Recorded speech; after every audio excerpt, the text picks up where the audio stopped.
Les graisses sont une partie importante de notre alimentation, un type de nutriments obtenus à partir des aliments. Selon leur type, celles-ci peuvent être plus ou moins saines. Les graisses peuvent être distinguées par leur structure chimique, insaturée, monoinsaturée, polyinsaturée et hydrogénée ou encore appelées trans.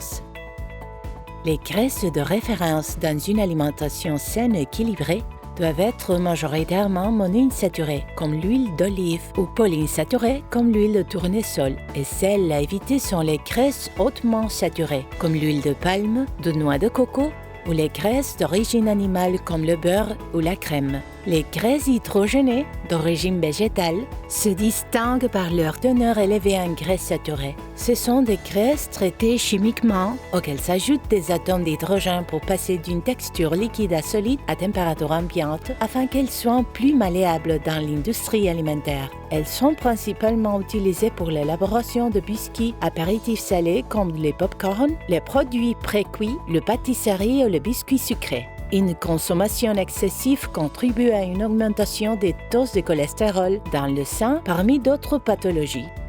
La gamme de produits Healthy and Green Solid Oil de Borges est une solution pour la consommation de graisses saturées, lactiques, d'origine animale et hydrogénées, car ils sont d'origine 100% végétale. Ils sont produits à partir d'huile de tournesol texturée à haute teneur oléique, solide à température ambiante et avec de nombreuses utilisations.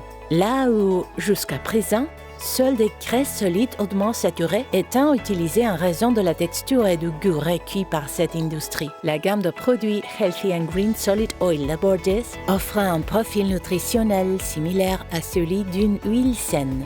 Avec cette gamme de produits, Borges renforce son engagement en faveur de l'environnement. Sa culture durable contribue au maintien de la biodiversité et à la lutte contre le changement climatique. De plus, les matières premières utilisées dans sa production proviennent entièrement de cultures traditionnelles en Europe et sont pour la plupart produites à une distance maximale de 300 km de son centre de production, réduisant ainsi les émissions de CO2.